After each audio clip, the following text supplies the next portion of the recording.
morning, good afternoon, good evening, wherever you are in the world. This is Grant Cameron. I want to thank you for taking time to join me on this broadcast. Today I'm going to do another broadcast dealing with consciousness. I'm going to deal today with near-death experiences, and I will explain to you why this is so important. There's been recently a video published with John Alexander where John talks about the fact that near-death experiences, ghosts, remote viewing, out-of-body experiences, UFOs are all going to be closely related. And he's absolutely 100% right. For the record, before I started the UFO thing in 1975, I actually was involved in study at the University of Manitoba in near-death experiences and other paranormal phenomena that happen around death. And it appears I've now come full circle. What I would state is that in order to understand the UFO phenomena, you've got to go past, does the government know? The government knows, it's time to get over it. Are there UFOs? Did Nimitz have a sighting? They did, it's time to get over it. It's a UFO sighting. It's time to get on and try to understand what's really going on. And near-death experiences is part of that equation that we need to look at. People remember in 1987, Willie Strieber put out a book called Communion. It was one of the biggest selling UFO books ever, had the alien on the cover.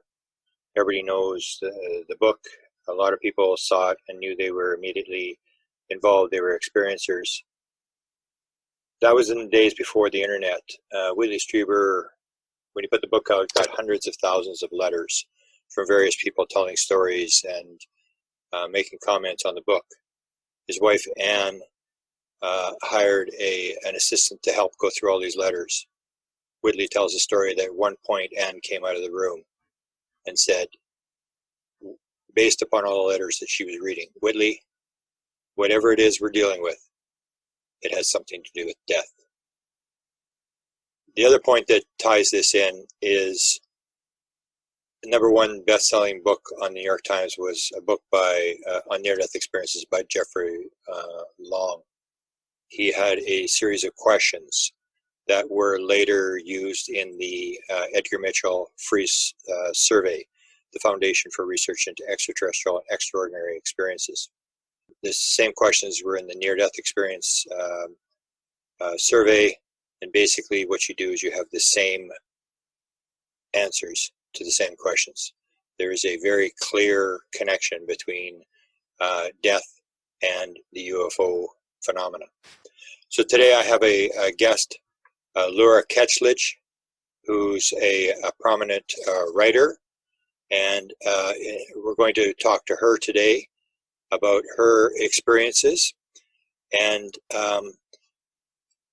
she was involved in a number of different contact modalities. I've written a book called on contact modalities, which deals with the fact that people are able to get in the field through different modalities. Laura had out-of-body experience, near-death experience, had encounters with orbs, and so I want to talk to her today about her experience. She's written a number of books, one called Near-Death Connection, and she wrote this it was a download book. We'll talk a little bit about this. She also wrote a second book called Throwaway Horses, and she wrote a third book called Reincarnation Connection, and she's now working on a fourth book, and these all came based upon the near-death experience that she had when she was 19 years old. We're going to talk to her today also about orbs. She had 5 paranormal investigation teams go to her ranch in Kentucky and do investigations, and filmed a number of orbs and a bunch of other paranormal phenomena happening. And it was put on My Ghost Story TV show. She was actually on twice. She's also done a movie. We'll talk a little bit about her zombie movie. She produced a zombie movie, and she is now doing a near-death TV. She's doing podcast interviews and videos on her YouTube channel to set up for a reality TV show that she hopes to sell on the Travel Channel, and it has to do with near-death experiences. And she has a number of very prominent people, researchers, and people who've had near-death experiences, and she looks at the after effects of having a near-death experience. I hope you stick around and listen to this very interesting interview with Lura Ketchledge. It's a very interesting interview, and she has a lot of very interesting stories.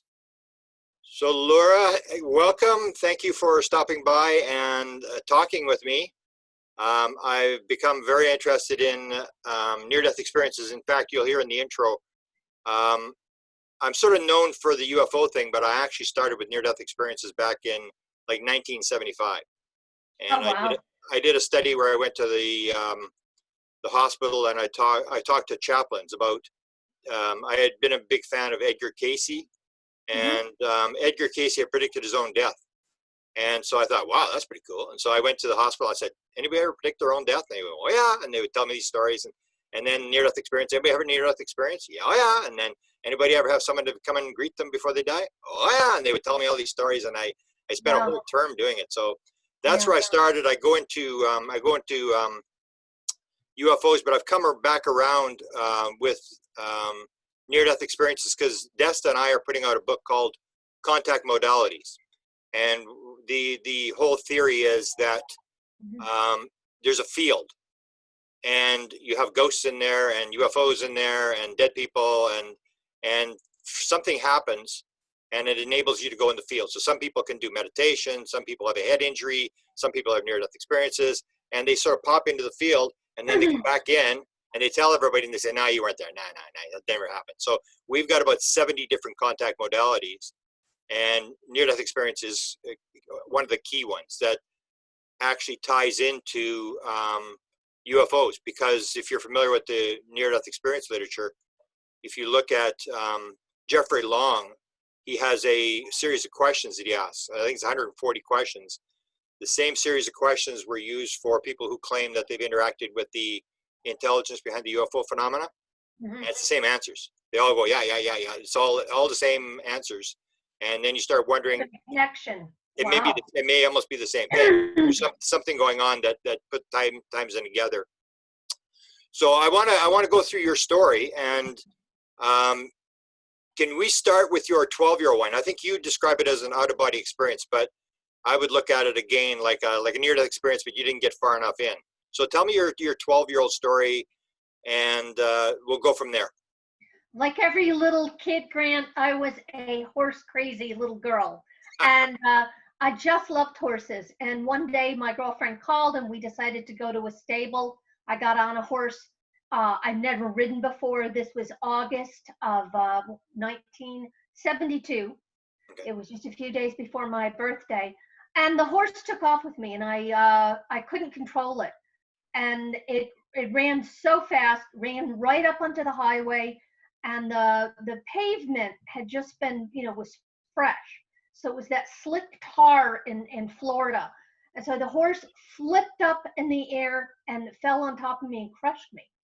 It was a terrible accident. But just before the horse was going to land on me, I found myself about 12 feet behind my physical body, maybe 15. I saw my hair, the dried out pine needles on the nearby trees, and my green tank top. And I was shocked because I was out of my body. And then I got sucked back in my body. And at the very last possible moment, as the horse careened to my left side and we started sliding, I put out my arms like this so that my face wouldn't, my neck didn't break, and I didn't die. But I was so shocked that, had left my physical body, and I'd been so injured so seriously. But that was the first time I was out of my body. Yes. And you mentioned, I think before, that you were out of your body before you actually hit the ground, right? Yes. Yeah. And you're familiar that would be pretty common with a lot of people, almost like the soul knows when to leave before. There's a story that if you ever get a chance, like you're doing the near-death experience TV, you'll get a chance to interview no, I'm going to forget her name. Jean Houston. Jean Houston is a big New Age woman in New York City. She's a spiritual advisor to Hillary Clinton, and she helped Hillary Clinton write a book called "It Takes a Village." And she talks about being 17 years old, jumping out of a plane for a parachute thing, and the parachute doesn't open, and boom, she's out of her body immediately. And Wow. and then the next thing she remembers, she's on the ground. So it's this idea, and I guess you've probably heard this before, that people uh, are actually out of their body before the accident actually occurs. Yeah, I don't know. I don't know the mechanics of it because, I was 12. Never heard of anything like that in my life. But uh, I don't know if it did me such a favor going back in my body because it was a pretty bad accident. Yeah. But it changed me. It shifted me psychologically. And yet you really didn't tell anybody, which is, I think, the pattern, right? Well, ashamed. I Yeah. shouldn't have been going out horseback riding and getting on a horse I didn't know. So I was kind of in trouble with mother. Yeah. And I was so badly injured, it was pretty gruesome. I won't go into details, that it just was the least of my problems afterwards. Wow. And then you go to 19, and that's when you actually get past the leaving your body and going down the tunnel. So tell us My God. your second horse story. Well, I love horses, and I took riding lessons, and I actually got better. But when I was 19, I leased a horse in Centerville, Virginia, and I was riding with a couple of people I didn't know. The horse took off, stumbled, and I went literally into a dark tunnel as I was going face first into the ditch. Didn't even feel the impact, and I went straight into a near-death experience. Uh, it was very, very powerful. Now, I didn't have a religious epiphany, even though I was a Presbyterian. My grandfather was a minister. I was never really tied into the mechanics of organized religion to begin with. But I had my grandfather there, and we had a very, very long experience while I was dead, and I had a great difficulty coming back. I had great difficulty psychologically. I did not want to come back. I didn't want to leave him because I loved my grandfather. And I didn't like how things were. So it wasn't the warm, fuzzy feeling that I got. It was one of regret and great sadness. Okay. And so it's your grandfather that was there, and so where does he take you, and what basically do you, because you learn a lot of stuff apparently, right? There was a long session of travel and knowledge, and I remember gaining all these oh wow, this makes sense. I had this big epiphany, and I was shown a lot of things. But as I was talking to him on the outskirts of physical reality on the way back, I said to him, this has been so long. And I was getting sent back, and all of these great epiphanies and lessons and understanding started to be stripped from my mind, and I felt it just being removed as I was coming back, and more was being removed, and that put me into more of a panic. So when I was resuscitated, I wasn't at my finest hour when I came back. I looked around the field, and I just said, this is not reality. And I was distressed for about 12 hours. Of course, I was rushed to the hospital, severe concussion, a broken hand. And I wasn't worried about that. I tried to talk to the emergency room doctor, and he was so frantic treating me. And then all of a sudden, when I told him about seeing my grandfather and what had happened, he said, what drugs have you taken?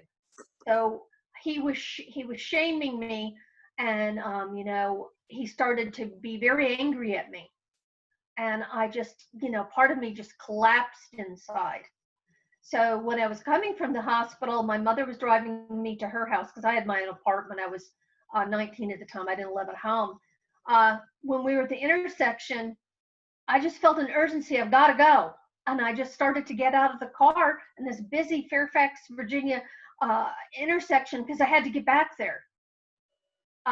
So after about 12 hours, I calmed down, and I went immediately to a therapist to talk about what had happened to me, Grant, because I had seen non-physical reality.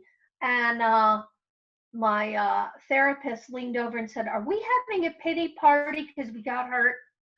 So I again got shamed, and then I just like, ugh, I just couldn't talk about it with anybody for years. Yeah.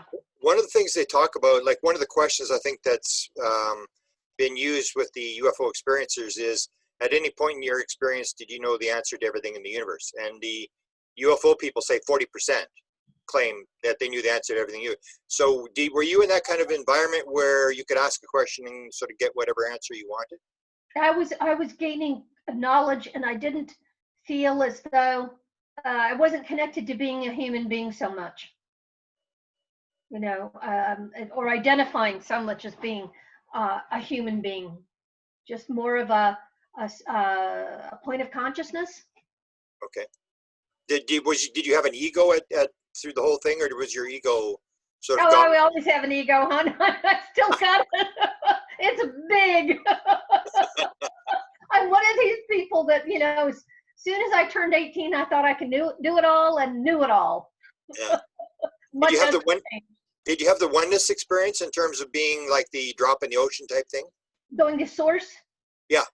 Well, the people will describe it as the oneness where you are one with all that is, that you're God, you're, you know, it's all that connected thing.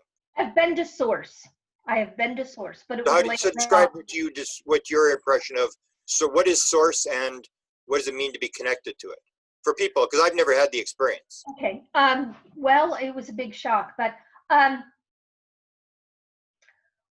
going to source, you know, people, you know, you've got physical reality, and think of it like an onion. There's layers, layers, layers, and layers from different degrees. So as deeper you get into the multiverse, the layers become less dense than physical reality and more thought responsive. Okay. So you can actually, if you go out of body, which is not a simple thing, but you can actually concentrate and meditate and get to source. But my experience, you know, when I died, when you go to this source, it's like you're zooming very, very fast. There's all these colors. So you're zooming through the layers. And when you get to source, you know, it's sort of like beautiful clouds with the brightest sun, but without, you know, the brightest light, but without a sun. And you just feel like, you know, you're wrapped in a sea of love, like you're floating, and it's absolute bliss. It's wonderful. Now, it didn't last that long for me. But when I came back, I mean, I went back the same direction, the same process, like being sucked back, you know, through a tube. But what the source is, in my estimation, Grant, is this: we have many, many lives in physical reality, and when we die, you know, our soul eventually, I think, ends up at source. And Robert Monroe called it the I there. But basically, it's all of the pieces of your personal puzzle, all your different lifetimes, and you get there. But it's not heaven; it's the collection of all your the pieces of you. When you're born and you come into physical reality. Sometimes I'm not a good explainer. You always Your do that. You said in your interviews, you're a good explainer. your soul fractures into all these personalities at different times. Yeah. And then when you come back to the whole of you, it's all your past lives that you have been. Yeah. I don't know about the future or anything like that. I can only tell you what I've experienced and what I understand. It isn't heaven, but boy, it sure feels wonderful, and it's your ultimate destination. That's as far as I've ever gone. So past that is speculation for me. I hope I didn't answer too disappointed. You actually brought up my next question, and that is the idea of the light. You say there's no sun, but there's light. Do you know where the light is coming from? It's just no, but because it's beautiful. People will describe that again in a UFO. They'll say it was like 500-watt light bulbs. It was totally lit up, but I couldn't see where the light was coming from. It's exactly the same description. It's like very bizarre. So you talk about that. The other thing that you bring up that a lot of near-death experiencers bring up is this idea that this is real. So no matter what they tell you about doing drugs or whatever, you know where you were, and this idea, and you can sort of elaborate that it's more real than the real world, that this is the dream. Is that true? Well, you really said it, because physical reality, we're only aware of this one dimension that we're in physical reality, that you and I are talking. We're on planet Earth. It's 2020. This is our reality. But non-physical reality is another dimension we just simply step into when our physical bodies die, because your soul it continues. And I've seen it, and it's very comforting to know that, because I don't particularly fear death. I just fear not finishing my purpose before I die. But the great thing to know, Grant, is this, that our soul continues, and when we get there, basically to the other side, it's a whole lot more intense, vivid, magnified than this is. You see better, you hear better, you feel great. You have no, you don't have to pay taxes. There's the troubles that you leave in, you really leave your troubles in physical reality, I think, and you go on. When you had the experience at 12 years old, could you see and hear as well? Could you hear what was going on? And you could see what was going, but could you hear as well? Or maybe you don't remember that. It didn't last that long, and I was terrified. Yeah. So I'm not, at a little kid, you're not going to have that great of a memory, but I can still see it in my mind, and it felt very natural. Like, it wasn't like a horror thing. It was like, I just zoomed right out, and I could see the little squiggly wave in my long brown hair, and every detail was so crisp and vivid. So I'd say I had good vision, but it was at least 20 times better. Wow. I sent you the videos of those little kids with the blindfolds. And I think that's what they've been able, because you hear these kids, and she doesn't ask them. At one point, both of the girl and the boy, at one point during their talking, they say, I can hear stuff from a mile away. And when you see it, because the idea is that when you're looking through your eyes, where's the screen? There's no screen. And so when your consciousness is outside the body, there's a second ability to see and hear, and it's much more pronounced, which you sort of backed up. Yes. Now you have the near-death experiences, and then the weird stuff. And I see your cat in the background, so I need you to tell the story about the cat before I forget, because we actually have another story that we can actually send you. We've got it on videotape. There's a woman in the UFO community, one of the more prominent speakers in the UFO community. Her name is Linda Howe. And Linda Howe tells a story about her cat that comes back to see her. So we'll give you the story of hers when she tells the story. And she actually tells it on tape. We're in a hotel room. She tells this story after her cat dies. So tell your story about the cat dying and coming back. My cat didn't. My cat didn't. My dog did. I thought you said your cat had come back. She had come back as a young cat after she died. Oh, I'm sorry. Yeah, I forgot. I've had 9 cats. So okay.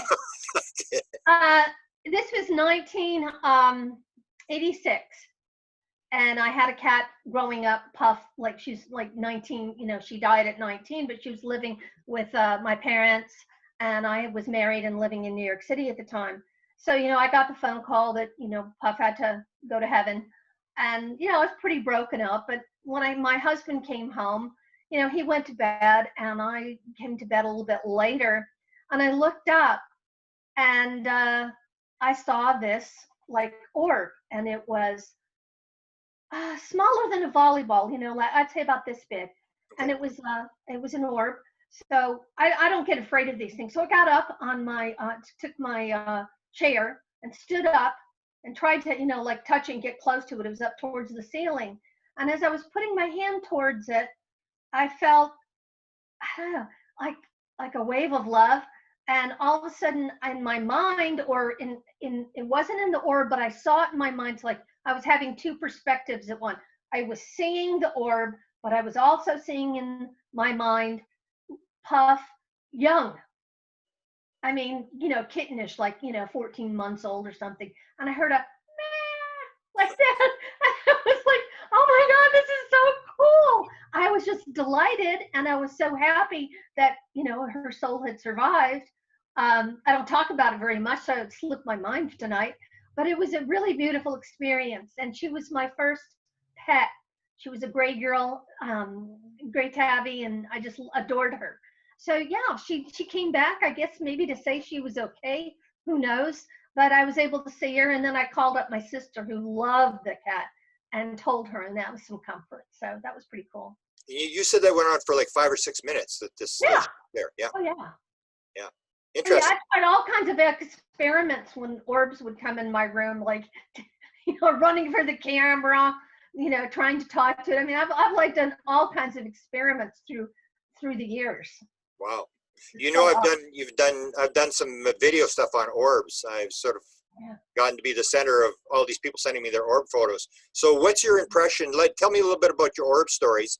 And that starts after your near-death experience, correct? Yes, because nothing happened between 12 and 19, nothing psychically or spiritually or anything. And, I got to tell you, Grant, I'm like the last person in the world that you could approach with a ghost story or anything like that. I just was not the type of person to cotton up to such, ideas or the new age or anything like that, because I was a young girl. I was interested in dating and traveling and partying and have a good time. So it was very hard for me to open up that these things happen. Like the first time an orb came into my room, I was out of town visiting. I got up and I screamed and ran like a mental patient. I mean, I didn't take this very well. And then I called my sister the next day. I said, somebody in the family died because they came to visit me last night. And I found out it was my sweet elderly Aunt Evelyn. And then I just felt like scum for, getting up and running. Sorry, Aunt Evelyn, But yeah, I was having so many odd experiences. Again, not accepting what had happened to me, not digesting that this was a new reality. So I went to a psychiatrist and I went to a therapist in New York City. And the psychiatrist, he was so funny. He said, well, you're 25, you're a little bit self-centered, but you check out, there's nothing wrong with you. So, and I saw this therapist and she was really, I talked to her about it, and I finally conveyed all these stories that had happened to me. And I said, well, either I'm cracking up, and she said, no. And she traced it back to the near-death experience. And she said, read a few of Robert Monroe's books, then don't worry about it for the rest of your life. And that's exactly what I did. I didn't talk about it with anybody for 30 years.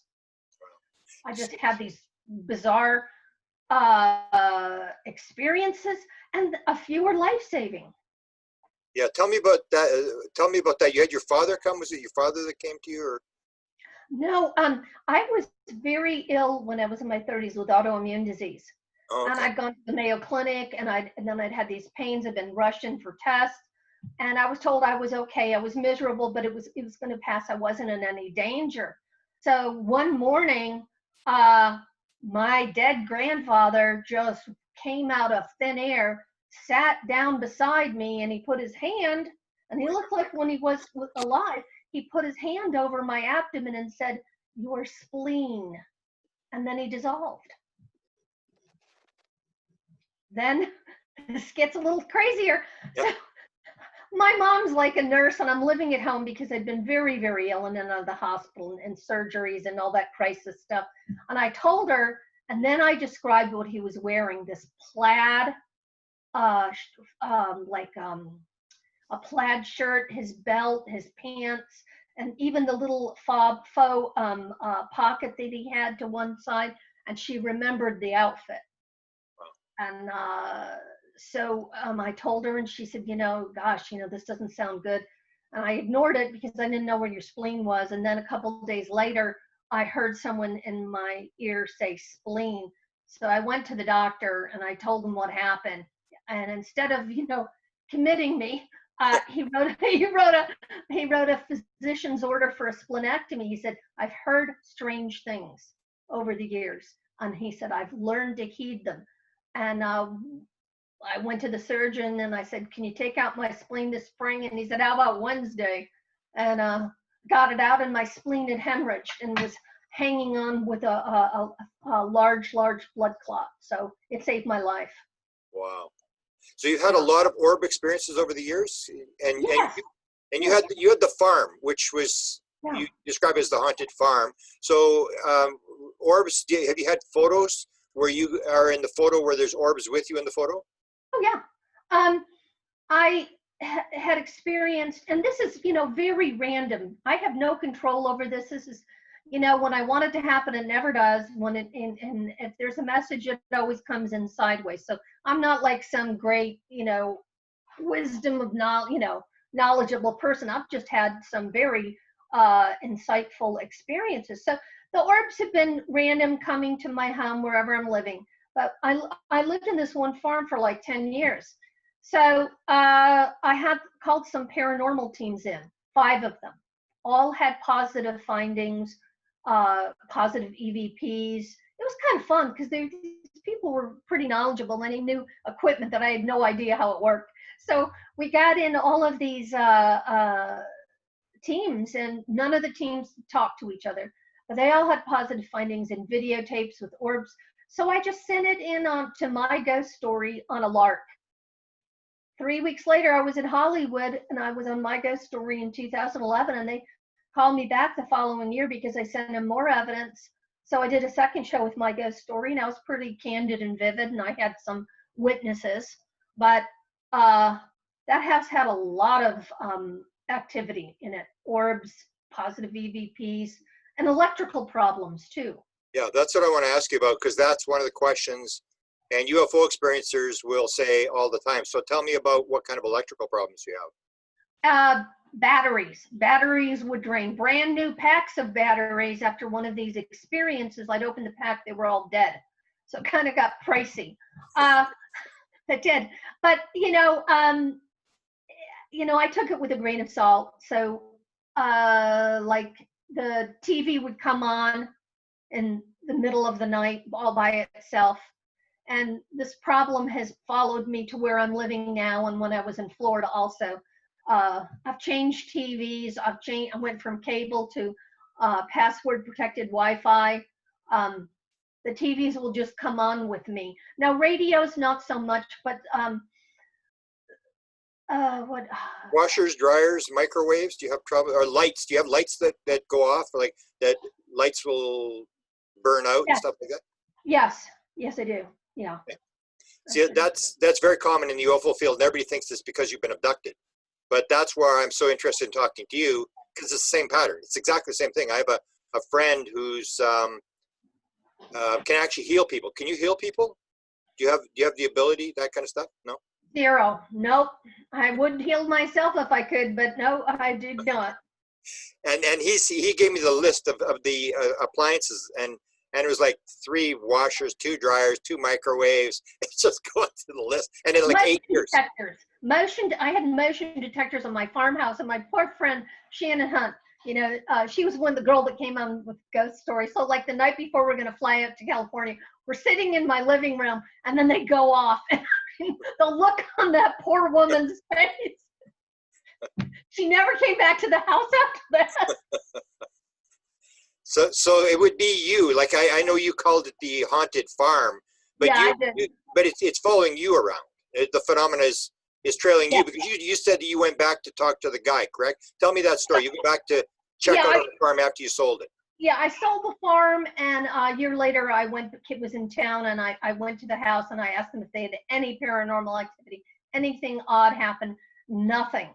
Now, I had moved to Florida right after in 2012, and it came with me, or whatever that comes with me. It did. I took pictures of orbs. I had a paranormal team out that got positive EVPs. And then 2 years ago, I moved back to Kentucky, and it's with me. I don't fear it. I'm not worried about it. It's not that big of a deal. I've incorporated it into my life. But I wish I had more control. I'm not one of these mediums that can say, hey, your dead Aunt Sally just gave me a message. But when you had the paranormal people, when you mentioned in one interview that I listened to, that when you started to talk, that's when the orbs started to appear, correct? Yeah, what they did is they did a couple of things. They put me in different rooms, and they had all the cameras on me, and they put me in different rooms, And when I started to ask for interaction, that's when it happened. And I mean, one was so kind of big. It came, hovered, then changed directions, and we got it on videotape. And it seemed, you know, those light meters that the paranormal people do. Well, they would say, you know, if there's a soul, can you light this up? Blah blah blah blah. Nothing would happen. Then I'd go in the room and then ask for it, and they'd all go off. You know, so this one of the team members said, "You're special," and I said, "Yeah, maybe, but in an after-school kind of way." Interesting. So it's almost like you've sort of ripped the veil by in the book. Best and I call it like a trauma event. A lot of people will have sometimes not a near-death experience, but it may be child abuse or something where it's sort of just the trauma sort of separates you and you disassociate and trying to cut yourself from the world, and suddenly you're in another world talking to your dead grandmother or something. So you've got that sort of stuff. And you also had another thing that I've written a book called Inspired, The Paranormal World of Creativity.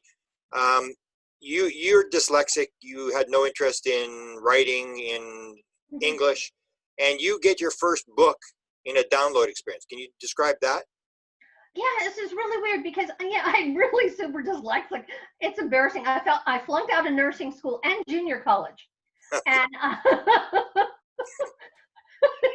but I went to live in New York City. I was a kid. I worked at nightclubs. I had a big social life. I had a good time. But when I was separated from my husband, it was kind of heartbreaking because I got replaced real quick. It's bad. It's bad when your husband doesn't stop dating and once he gets married, but you know, it's life. So anyways, I was broke. I was sleeping on a friend's couch in New York City. Like, what am I going to do with my life, you know? And I had a dream, and like, it was so powerful and vivid and descriptive. And this story came into my mind through this dream. And you know, I mean, I worked in television, like was a Girl Friday for a talk show and stuff. And I have some friends that were writers, and I told two of them about it. And, you know, I said, you know, am I really going to be stupid if I pursue this as a big time waster?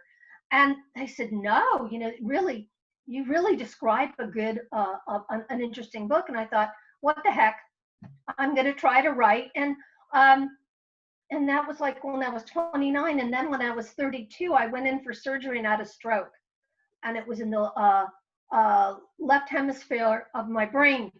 And after the stroke was awful, I couldn't write longhand anymore. Wow. I still can't. Wow. And it really did affect my speech and stuff. And it was a mild one, and I recovered, but I lost the ability. I can barely write out a check. So I had all these like chapters and like, you know, and folders and stuff for the book. And I really wasn't thinking about it a whole lot, Grant. And my dad came to visit me on my farm, and he bought me a computer as a surprise. So I thought, oh, if I can't write, I can't do that. I got on that computer and just typed like a demon, and the story just started coming out. So it didn't affect that part of the brain. It's weird. Wow. Have you seen there's a video, Jill Bolte Taylor. She was a neuroanatomist at Harvard. Have you ever seen her TED Talk? I think it's the second most popular TED Talk.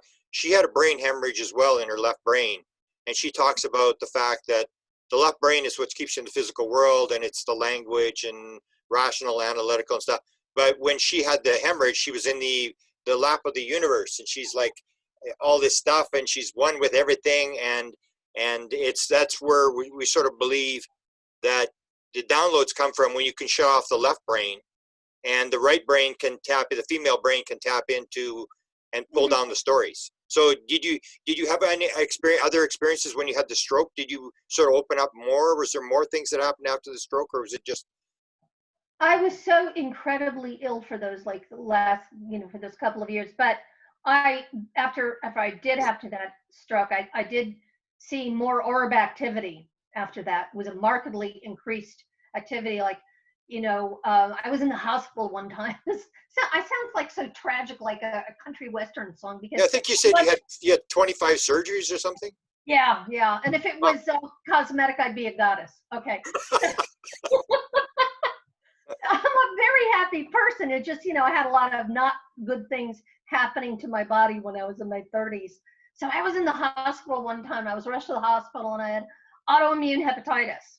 And I mean, it was like the woman across the hall was actively dying. It was so sad. And I could hear it. And I was in the hospital. It's like day 5 I was there and I'm getting plasma transfusions and like, oh, kill me or cure me. I don't care anymore. So all of a sudden, there's orbs came into the hospital room. And there was like a whole flood of them. Wow. And they came in around me. And the woman had just died across the hall. Wow. And they had the whole resuscitation team. So they came all around me. And, you know, I got like a buzzing or humming feeling in my abdomen. And the next day, I got up, I felt a lot better. Wow. Wow. So Fascinating. You wrote. I'll get you to describe your 3 books, but you wrote on reincarnation. Do you believe that what's happening to you is what you planned? This idea that you come into the world, you make a soul contract, that you agree to have the near-death experience to open you up, and you agree to all this stuff, and that you're on a mission. Do you believe you have some sort of mission to fulfill here?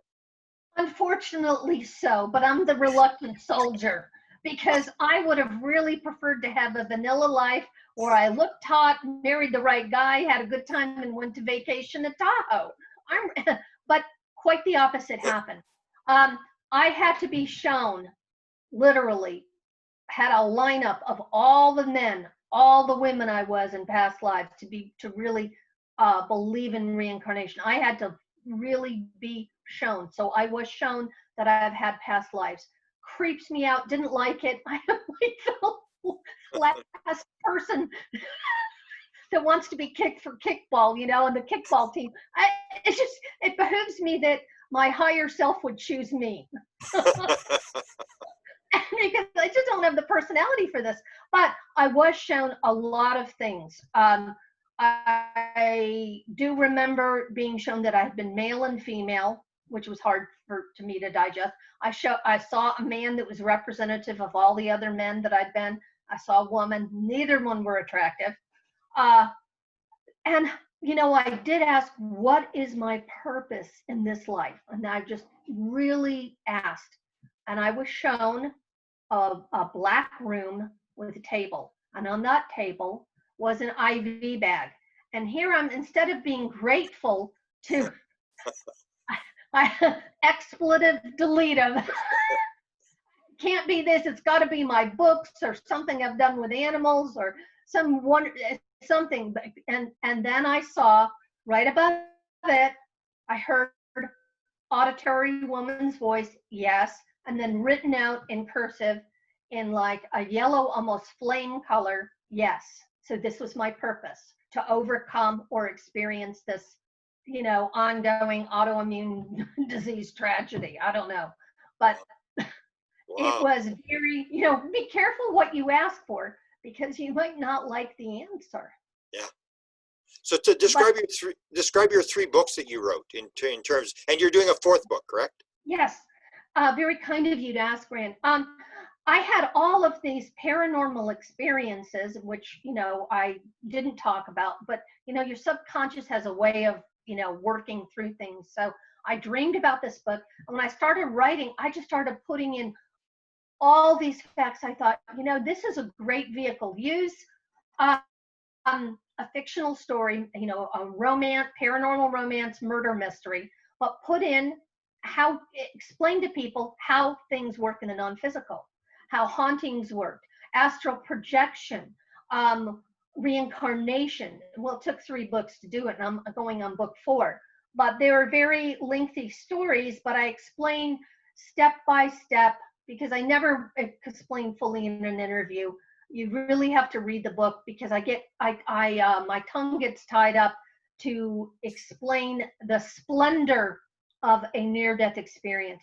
There are no words enough that are powerful for what it feels like to leave your body or to go through your life's review or to realize you're the author of your own book and you created it, even when you made big mistakes. Yeah, that's an interesting point, that you're the author of your own story. Yeah. People want to sort of blame everybody else. It's an interesting concept that because I've dealt with a lot of people who've had download books. Almost the idea that if you were to go to someone and tell them your story, they would just say like, "Get out of here, go away." But if you tell them indirectly through a story, it's Yeah. not as offensive to them to hear things that they're maybe not comfortable with. I don't like to be preached at. I really don't. And I'm not a let's hold hands, sing kumbaya kind of gal. You know that. uh, I'm more like, I try to put in humor because, in some respects, my life's been kind of sad, going through this disease. So I try to find humor whenever I can. But I wanted to tell a story. I wanted to explain it. I didn't want to leave this earth without sharing what it's like to see an orb or to communicate how beautiful it is to communicate. When it was so great to see my grandfather, even when he was warning me about that I was going to die, just to see him, the relief that I felt seeing him again. It's almost inexpressible when you connect with somebody who's died and you're still alive, and that connection and that love is as strong as the day they left. So that really, I wanted to put that, and I didn't want to put it in my story. I used somebody else's story, these fictional characters. Yeah. You had the life review. What happened there? Did you see your whole life or just part of your life? It wasn't particularly pleasant. I don't think it is for anybody. Well, it's, yeah. Yeah, I'll you can, yeah, just, I don't want to scare anybody or anything or freak them out, but it's not the, everything you do in this life counts, let me tell you. If you're kind to an animal, or you're generous to the waitress, or you try to do good, you just don't try to trample anybody. You're okay. I mean, that's what you should do. But when you trample somebody and interfere with their destiny, I didn't do it personally, but I was shown that's the biggest no-no, because all that pain that you dish out, like to a stranger, or let me put it another way, Grant. Let's say I work for a company, a chemical company, and they put a product out and they know it's going to make some people sick, or they know that it's going to really, really, a couple people are going to die, some kids are going to die of cancer, but the majority won't, and they're going to make money. And they do it in a group. Every single one of those people, when they die and their life review happens, they will feel the pain and the anguish and all of the cruelty that they've dished out. So it's like they almost did it to themselves when they feel it. So for you, the near death experience was a positive event. It made you a better person. Oh yeah, and I don't know if I'm a better person. I have a potty mouth. Sometimes I have a bad temper, and give me the lotto numbers. I have to make some light of it. I think when I die, I will have liberation. I believe that I will be able to make the transition and not get stuck in anything. And I know where I'm going when I die. I know exactly where I'm going. I don't think a lot of people can say that. So it was a beautiful gift that I became aware in this lifetime. That was the gift I got from my near-death experience. And how did you get into doing a movie? What was that all about? You suddenly went and did a movie. Well, I'd written the 3 books, and I went and I talked to some agents here in Lexington, Kentucky, and they said, "Lady, you're 50 years old. You've never done anything, creative-wise, like you haven't published a book or written any articles or anything. You don't have a prayer getting an agent. You don't have a prayer selling your book, because no one's going to buy something, you're 50, you're too old, blah, blah, blah, blah, blah, blah, blah." Oh, they said that to the wrong person. So, I just decided to make an internet footprint and do something. I was needing chemo, and my insurance wouldn't cover the chemo. And I was like so upset about it. And I was trying to, like, what am I going to do? What am I going to do? I thought, this is America. I'm going to make a zombie movie. I'm going to fill it, action-packed, stupid, silly, clean comedy. And I was just really determined, and I was really broke. So with no money, no connections or experience, I just made it. And I got like 200 people, and I got like the one of the Homeland Security people, and I got all these locations, and it just came together. And, you know, I'm sitting here directing this movie, and I've never done anything like this before. And I just knew what to do every step. And I was down by the river, you know, just before we were going to do the boat scenes. And I got this wave, this feeling, you've done this before. So, yeah, so I made the movie, and it was, it's just out there the last 2 years. It took a while to edit, but I just knew I could do it. It was kind of strange. Wow, you're multi-talented. I'll get into your last episode, what you're doing now, but you had one bad experience, and if we look at things that are put in your path for a reason, you describe one experience where you go to the Florida License Bureau. Can you describe that story, and what do you think that meant? If everything is, if you're putting stuff in your path, what do you think that meant? You run into this person. So tell the story, and then.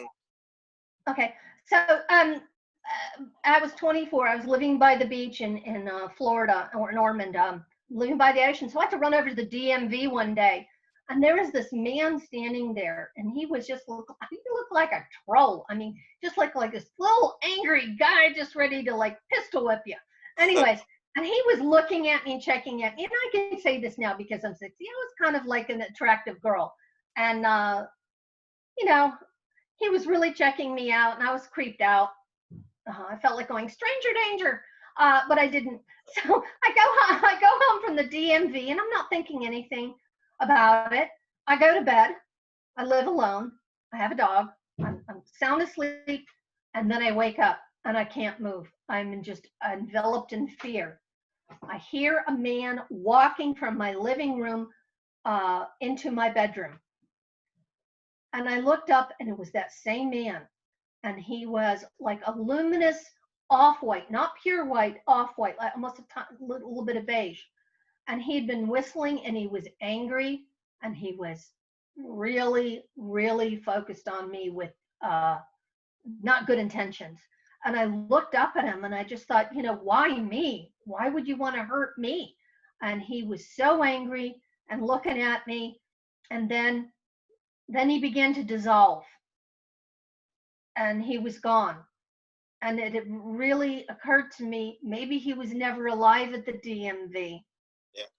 Maybe he didn't really work there, that he was a spirit there, but somehow, well, I was so freaked out, I moved. Yeah, 3 days later, you said you moved, right? Yeah. Oh, yeah. I got the boxes. I couldn't have gotten out of there fast enough. I was so shaken up. And I was younger. And it was such a, he was so angry. Never seen him since. I feel sorry for him now. If that happened now, I'd be pretty angry, that somebody would, frighten me like that. But I would have handled it better. Because you told him to get lost, correct? Yeah, a few things. you had other beings come in your house. You talked about the one in the robe, or in the monk's outfit or whatever. When I was getting healing, or when the man at the window? I just remember you talking about one that was sort of in a cloak type thing. Well, describe some of the people that have come to you. You've had the orbs, and you've had these people that come to you in your bedroom for whatever reasons. Yeah, I had a man come up to my bedroom window, and again, it was 2009 or 10 on my farm, and I hear somebody, and I go for the phone, and pretty well panicked because I'm a single woman living alone without a firearm in Kentucky. Can you believe it? So, and then, he was screaming, "Let me in." I looked out the window, and he was all white. So I knew he was no longer alive, and I wasn't so afraid. And the very sad thing is, this man was very anguished. He was fully dressed. I don't know if he recently died or in the last century, but with his clothes, I couldn't tell, but I would say the 1930s. Very angular face. And then he just implored me. He looked at me and says, "Tell me when I can go back to work." So I felt, this, and I said, "I will be out in a few minutes." So I'm getting my dog, my robe, my flashlight. And when I went out there, he was gone. And I just felt very, very sorry for him. Yeah. Still do. Wow.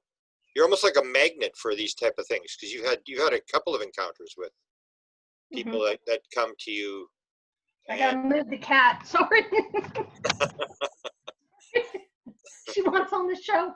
I said, oh yeah, I've had some odd things, but this is always random and pretty it really they've always been a big surprise. I don't have a bad reaction, like when I've seen somebody, and I have seen quote unquote ghosts.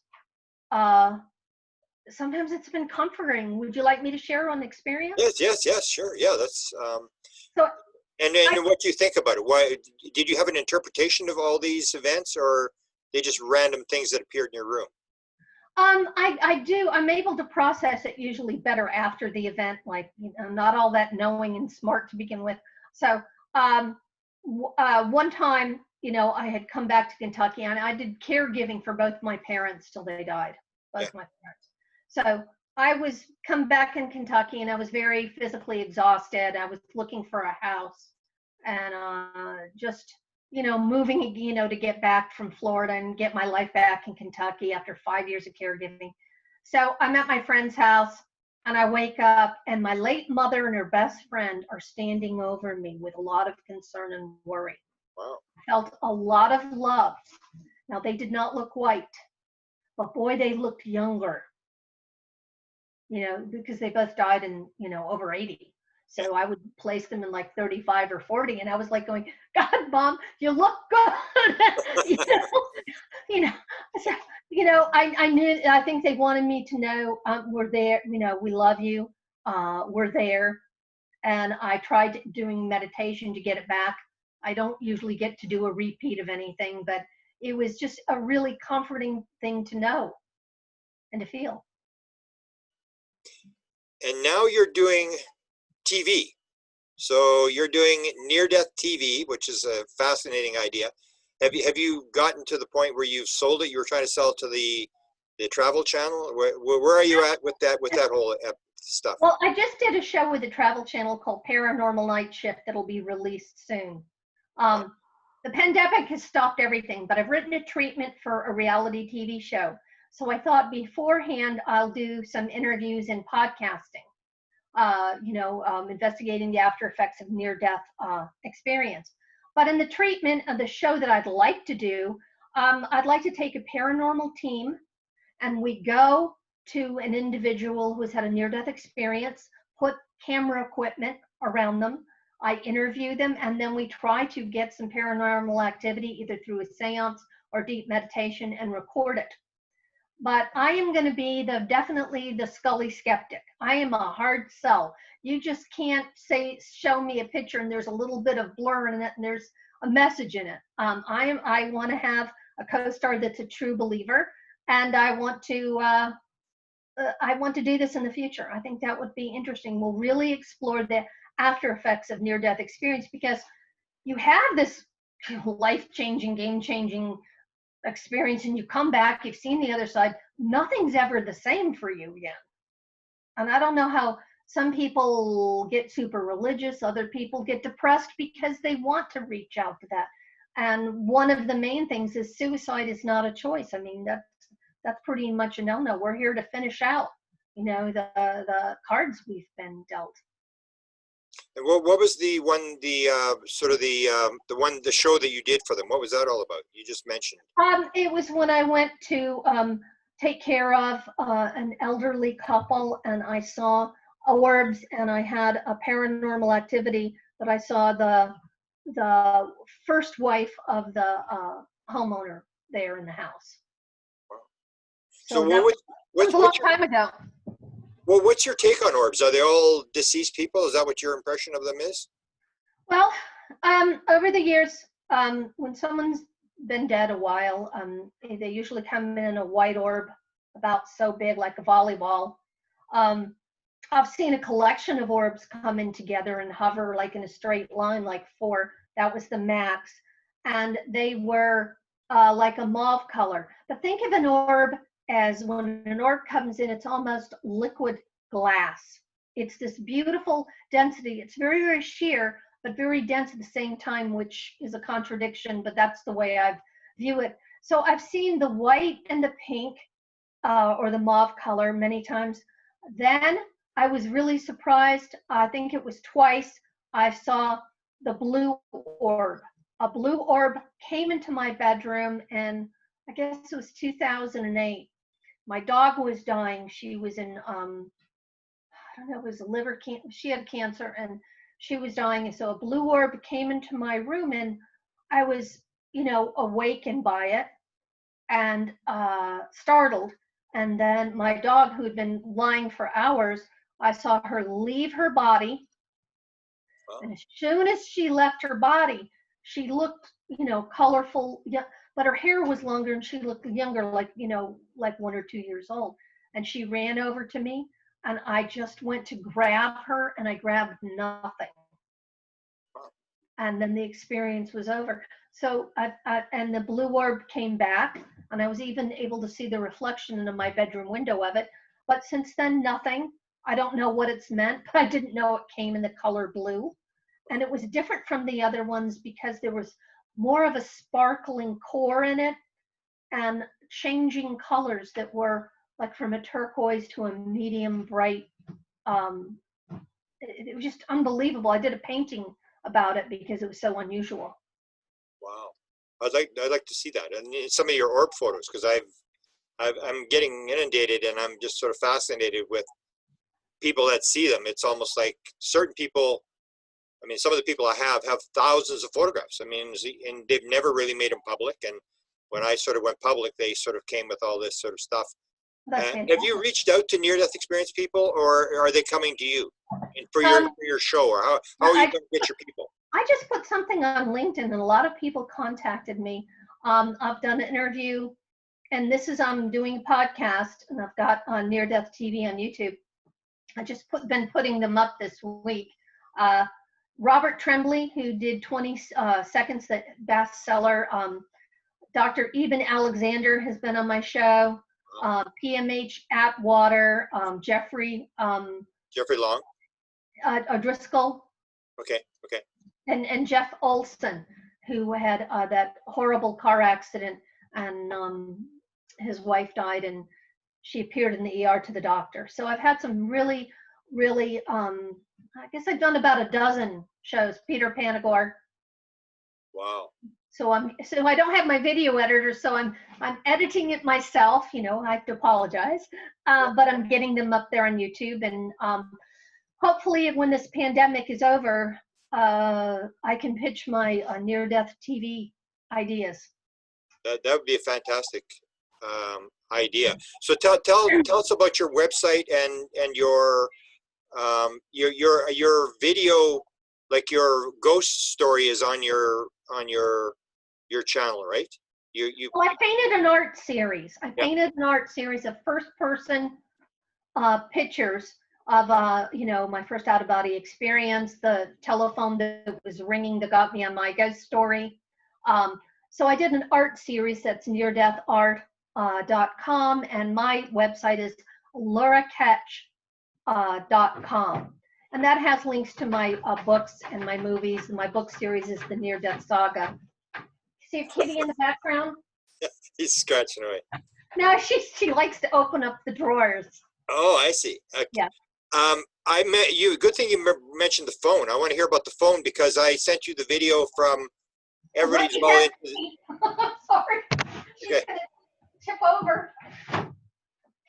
I don't know what it is with cats. They just love to have it when you're doing something to get into mischief. The picture, yeah. Well, Grant, would you like to hear about the phone? Yeah, because I sent you the video from the Skinwalker Ranch, which everybody's into, and they had this trouble with the phone. They actually record the phone as the thing starts phoning people, and I had a friend who was at Skinwalker Ranch, and he told me this bizarre story. He's never made it public. He told me this bizarre story. He's a real estate guy in LA, and he goes home, and the phone is doing all this crazy stuff. So tell us your story about this. Happens at the Kentucky farm, right? So tell us the story about the phone. So like in 1999, I bought a phone because you have to, the power goes out all the time. in Kentucky, rural Kentucky. So I got a phone that you need batteries in. It's a regular dial-up. So it was only an emergency phone. So I would hear the phone ringing. I'd be out with the horses or something, and the phone would ring. I'd come in, and there's nothing on my cell phone or my landline. I had one of these, little landline phones, and there was nothing going on there. So this happened a lot. And when the phone would ring, I'd almost get it. But that night, I would usually have orb activity, or in the early mornings. So there was something going on. One day I unplugged the phone because I needed batteries for my camera. And later that night, the phone was ringing. And I go to, I'm looking all over, and I just didn't know what to make of it. So what I did is I put out one of those video cameras. So when I'd go out to the market or something, maybe I could record it. Well, I did get a recording. You could tell that the phone was ringing and nobody was home, and it was on camera. So that was there was a lot of validation there. And I had a friend come over after surgery to take care of me, and that's when it happened. The event happened. In the middle of the night, the phone started ringing. So, I'm looking at my, landline. It's not her cell phone. It's not mine. I go to the bedroom, the guest bedroom, and I pick up the phone that had been ringing, and I hear this like hazy crackling. And my poor friend Shannon was witnessing like this mist just coming right over me. And then the TV went on and off, and then the alarm, burglar sensors went on and off. And boy, getting a good night's sleep after that wasn't good. She really didn't do well with it. I took it in stride. I wasn't that upset about it, but my friend was just beside herself over it. Yeah, she really didn't come back. You mentioned the mist. Is that the first time you've seen the mist? Because when people started sending me these orb photos, it's only a matter of days when they'll suddenly send me the mist photographs, and they seem to fit into it. And so, have you had that before? Only once on a camera. I never really thought of I really didn't experience it. Yeah, it's kind of weird. It seems to fit in with orbs. I don't know what it's about. Some people describe it as being when the being is coming in, and it sort of is coming out of this mist type thing. And photos and orbs. Are you one of the people that sort of sees faces in orbs, or because No. a lot of people? No, you don't see that. Okay. A lot of people mention that. No, I never had that.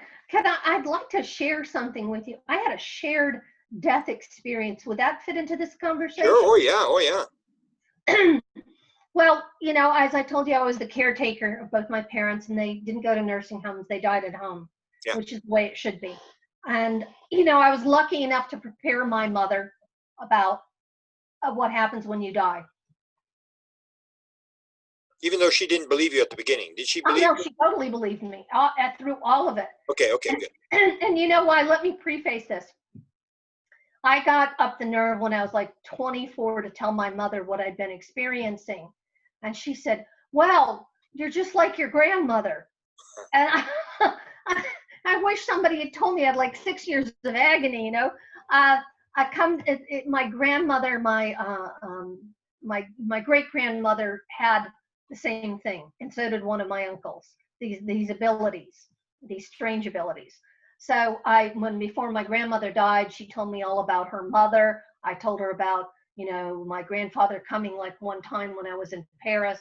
He came to me and he talked to me, and afterwards I realized I was the messenger because she was close to death. So I was giving her the message, that everything was going to be okay when she died. So when I talked to my mom totally believed me. My sister believed me, and my grandmother did. And that's as far as my sharing went. So when my father was dying, he had Parkinson's, and, he had really had a rough time of it. But he had a good life up until a couple of weeks before he died. So, I was talking to him. I said, really, I'd like to express to you what happens and what's the step-by-step so it takes some fear out, because he was in hospice. And he goes like this, well, Janice, because that's my first name. He says, I think when you're dead, you're dead, you're dead. He said, I know you have abilities, but I can't listen to them. And I said, that's okay. That's okay, Dad. It's okay. So I was with him and had him home, and he was in the chain stoke, the process of dying. And I'd been up for like 2 days, so I went to lay down, and the hospice nurse was with him.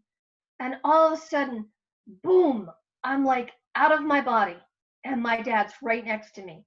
And I said, oh my God. Wow. I said, and he looked younger. He had a crew cut again. He had hair. So it's like we're going through this thing, and we were in a car together. And I knew that this was non-physical reality. I was totally wide awake. And then my dad and I were standing in this place, and he says, and he's trying to explain to me, I'm so sorry. You've taken such good care of me. You've loved me so well, but I've got to go now. It's time for me to go. I've got to leave. And I said, Dad, it's okay. I said, and he was saying, the insurance, something about the insurance. I've got to cancel this insurance policy. So I said, no, Dad, it's paid up to February. I'm trying to talk to him. And he was agitated, and because he was wanting to go, telling me he had to go, but he was worried about me. And I said, it's going to be okay. And he said, I'm going now. And I'm jumped back like into physical reality, into my body. And I leapt out of bed, and I'm running downstairs, and I hear this last, and that was his last breath. Wow. So I go down there, and he's expired, and I'm crying, and I'm kissing him. And it took me a long time to calm down. It was a pretty intense experience, but I got to see that, he'd made the transition. He'd already left his body. And, when I talked to someone later, they said, well, that's a shared death experience. But he was trying to tell me it was okay. So it's very comforting. Nothing to fear. You've got a fascinating life. Do you feel lucky that you've gotten to experience all this stuff? Well, I feel really lucky in the fact that, I've gotten to see family members that I know are safe and on the other side, and they're okay. That's really comforting. I've had a great life. Nobody's been blessed with better friends. I've had a lot of interest, but at the same time, I've been battling this horrible autoimmune disease, and that has really sucked eggs. So I'd say it's 50-50. You're grateful, but you always want more. It's kind of like a roller coaster, up and down. Yeah, I had some really good experiences, and it's made me an author. I never thought to be an author. And these stories, and wanting to tell the paranormal truth, put them in these stories so I can explain my experience through fiction. I couldn't turn it off if I wanted to. My mind is always like a tumble dryer with ideas and interactions. And so it's been a beautiful place to escape, psychologically. You're a bundle of energy. We're going to link up all your material that you've done, and You're very kind. Your YouTube stuff. Final question: can you you've been through all this stuff? If you say we're going to be leaving tonight, what would be your message for the world? What would you want the world, in terms of what you've learned from being on the other side, from interacting and being to source? What should people know in terms of what's important in life, and what should we be doing? Sounds corny, but being kind to other people, and especially animals and children, and just being a decent person, it means everything. You don't have to go out and be a big Wall Street wizard to be important. It's the person that leads the quieter life, the simpler life, the kinder life, that really does better in their transition. And I can tell you one thing: after you have a near-death experience, the greed and material things lose their luster very quickly afterwards. You're just not the same. Wow. Thank you very much. I'm honored to have gotten to talk to you, and you are quite inspirational, and you're full of energy. And we'll exchange some emails. I'll send you, if you're looking for near-death people, you may not, I think I mentioned to you, in the UFO community, they did a survey. Edgar Mitchell, Apollo 14 astronaut, set up this survey, and they interviewed 3,000 experiencers. 37% of them had near-death experiences. So I know a lot of people have had near-death experiences. So Wonderful. maybe I can give you some leads on different people, some very interesting people, and let me know how the TV series goes, because I think that's I think I'm with you, because I had my first experience in '75, and that's when the first book came out. Moody's first book came out, and I think you would agree with me that it's a different world than it was in 1975. I mean, you were like, it's all random, you're crazy, and now people are starting to understand. So I think that the veil is thinned, and it's now time to tell the stories. And you're one of the people I think that's be here to tell those stories and to help people move along to the next step. I hope so. Thank you so much for letting me come on your show. It's been great. Wonderful, and let's stay in touch. Okay.